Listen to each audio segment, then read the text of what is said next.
असूया दोष के कारण राजा बाहु की अवनति और पराजय तथा उनकी मृत्यु के बाद रानी का औरव मुनि के आश्रम में रहना।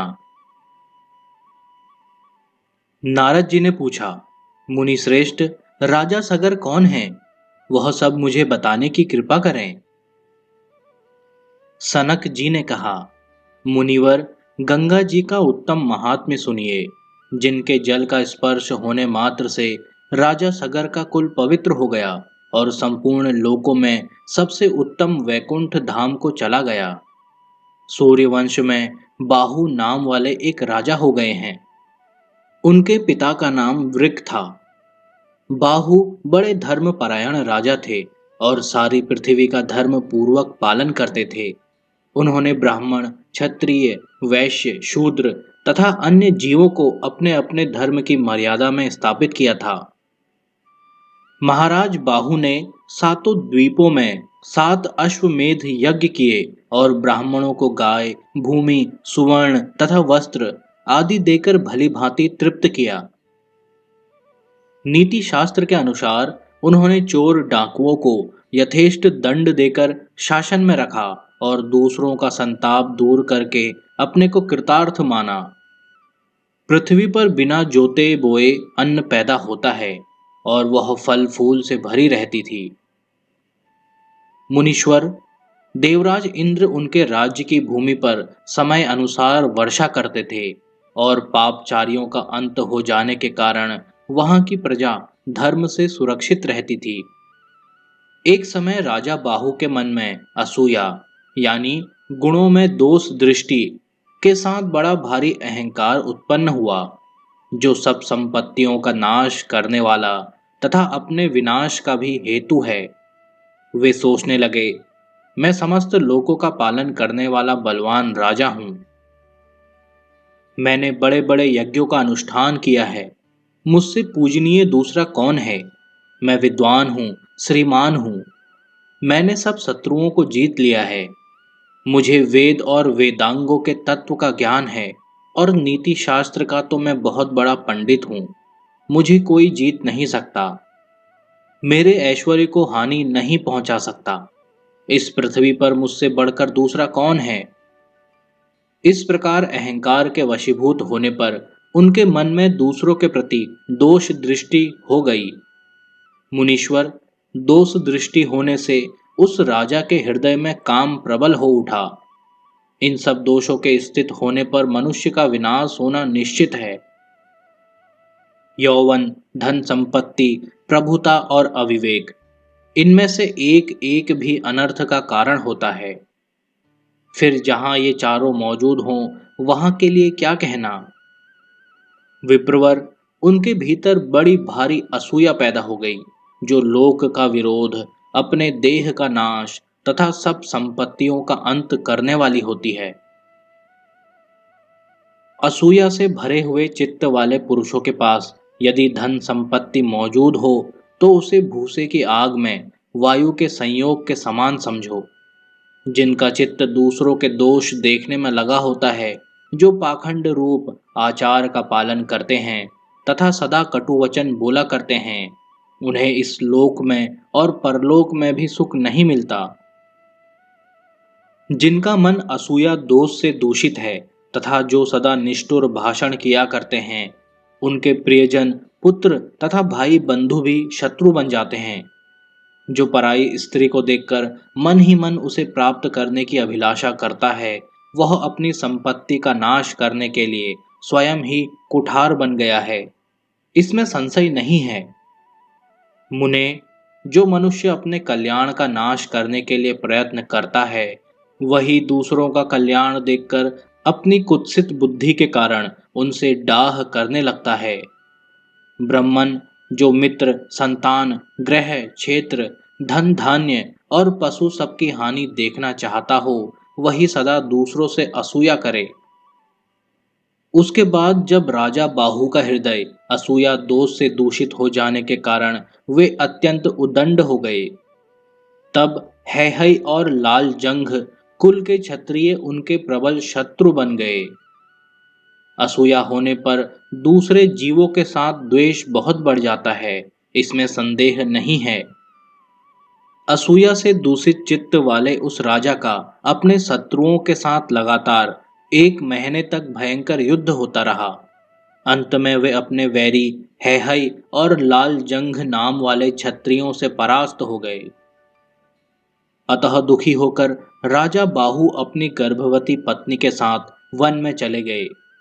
वहां एक बहुत बड़ा तालाब देखकर उन्हें बड़ा संतोष हुआ, परंतु उनके मन में तो असूया भरी हुई थी। इसीलिए उनका भाव देखकर उस जलाशय के पक्षी भी इधर उधर छिप गए। यह बड़े आश्चर्य की बात है।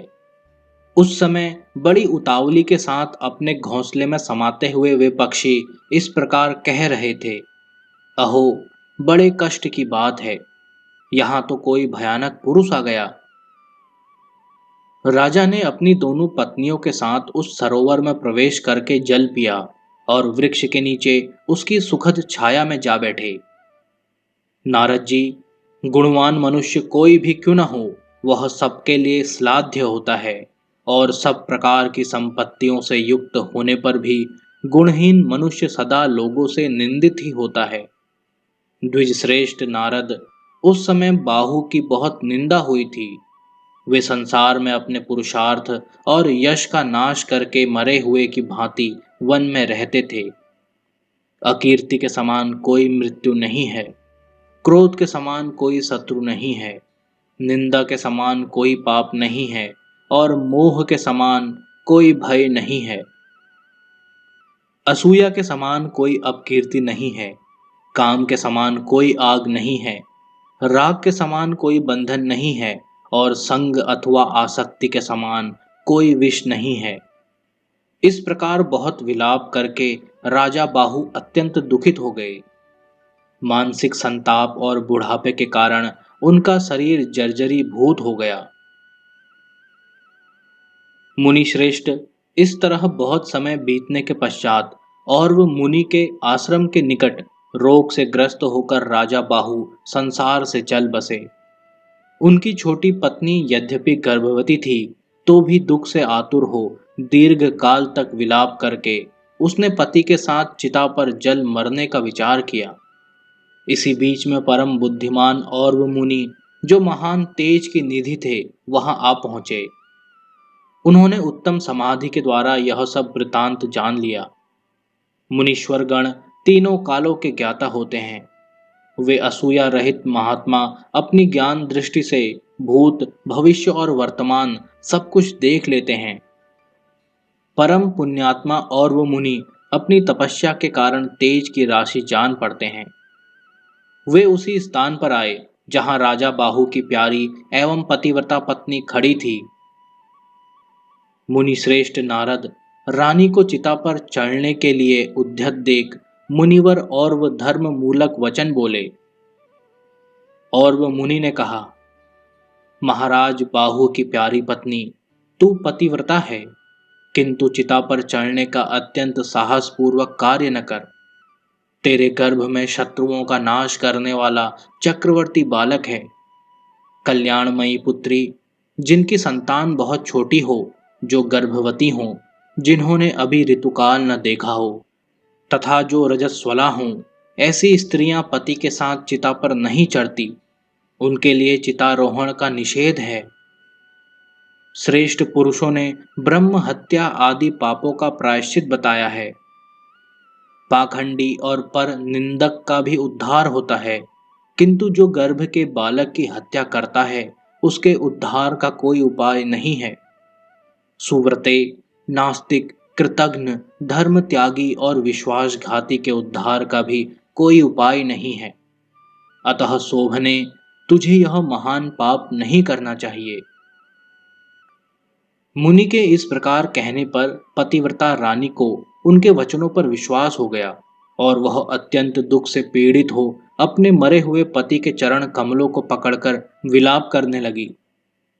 महात्मा और वह सब शास्त्रों के ज्ञाता थे। वे रानी से पुनः बोले, राजकुमारी, तू रो मत, तुझे श्रेष्ठ राज लक्ष्मी प्राप्त होगी। महाभागे, इस समय सज्जन पुरुषों के सहयोग से इस मृतक शरीर का दाह संस्कार करना उचित है। अतः शोक त्याग कर तू समायोजित कार्य कर। पंडित हो या मूर्ख, दरिद्र हो या धनवान, तथा दुराचारी हो या सदाचारी, सब पर मृत्यु की समान दृष्टि है। नगर में हो या वन में, समुद्र में हो या पर्वत पर, जिस जीव ने जो कर्म किया है उसे उसका भोग अवश्य करना होगा। जैसे दुख बिना बुलाए ही प्राणियों के पास चले आते हैं, उसी प्रकार सुख भी आ सकते हैं, ऐसी मेरी मान्यता है। इस विषय में दैव ही प्रबल है। पूर्व जन्म के जो जो कर्म हैं उन्हीं उन्हीं को यहाँ भोगना पड़ता है। कमलानने, जीव गर्भ में हो या बाल्यावस्था में, जवानी में हो या बुढ़ापे में, उन्हें मृत्यु के अधीन अवश्य होना पड़ता है। अतः सुव्रते, इस दुख को त्याग कर तू सुखी हो जा। पति का अंत्येष्टि संस्कार कर और विवेक के द्वारा स्थिर हो जा। यह शरीर कर्म पाश में बंधा हुआ तथा हजारों दुख और व्याधियों से घिरा हुआ है। इसमें सुख का तो आभास ही मात्र है, क्लेश ही अधिक होता है। परम बुद्धिमान और वो मुनि ने रानी को इस प्रकार समझा बुझाकर उससे दाह संबंधी सब कार्य करवाए। फिर उसने शोक त्याग दिया और मुनीश्वर को प्रणाम करके कहा, भगवान, आप जैसे संत दूसरों की भलाई की ही अभिलाषा रखते हैं, इसमें कोई आश्चर्य की बात नहीं। पृथ्वी पर जितने भी वृक्ष हैं वे अपने उपभोग के लिए नहीं फलते, उनका फल दूसरों के ही काम आता है। इसलिए जो दूसरों के दुख से दुखी और दूसरों की प्रसन्नता से प्रसन्न होता है, वही नर रूपधारी जगदीश्वर नारायण है। संत पुरुष दूसरों का दुख दूर करने के लिए शास्त्र सुनते हैं और अवसर आने पर सबका दुख दूर करने के लिए शास्त्रों के वचन कहते हैं।